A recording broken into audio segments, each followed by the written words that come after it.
Well, let's talk about partners versus no partners, because that's a good contrast as well. And they'll all have to consider whether they want partners.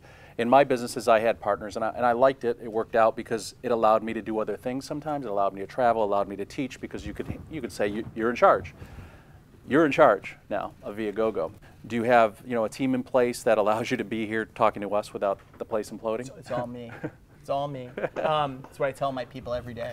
Yeah, and they love being called your people. They love being called your people. Yeah, they have to salute and just what you got to do. No, of course not. I mean, obviously you have to, as with anything, and to use a sports analogy, you have to have a team and you have to build people with a complementary skill set. So, clearly you want to attract good people. You want to get people bought in. At Viagogo, I'm very fortunate. I have a great people who've been with me now for 5 years and 10 years, and one guy who came from Stubhub for 10 years. We brought in a guy a couple years ago who ran Expedia Europe, who's been great. I think the real thing, so I think a couple things. I think, I'll get back to your question about partners. So in terms of building and motivating a team, you want to have people who have complementary skill sets, who sort of know their roles. You want to give people, look, everybody is looking in a position to be a member of a team.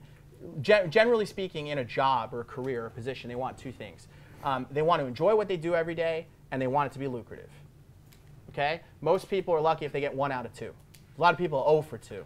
So if you can give somebody an opportunity where they're going to grow, they're going to get responsibility and be treated well, and they can make good money, that's going to be pretty motivating and pretty fair with people. And then you put people in the right position to succeed, and you have to realize how you prioritize your time.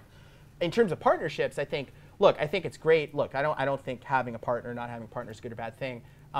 I do think, obviously, I had one experience, and I was able to start the second business to maintain control. But I think that what's important is to just go in with your eyes open and to think about what happens in a downside case. Because everybody starts, and it's like it's all great, and it's wonderful, and but you got to make deals up front, and you got to think of the downside up front. Because obviously, if things go sour, then everybody's not on the same page. So by definition, the reason you're now having a dispute is because people disagree.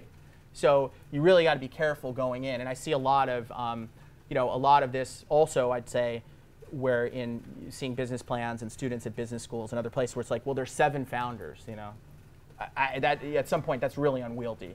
How many people do you need? What is everyone doing?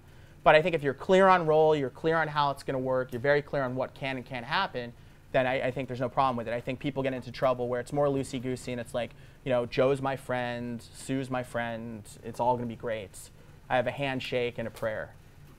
That's, because especially once it turns into real money. I mean, look, all you got to do is watch The Social Network. Mm-hmm. Although it worked out well for Eduardo. I wish I had made that $19,000 loan myself. But, you just got to go in with your eyes wide open and really think about it, I think. Yeah, good advice.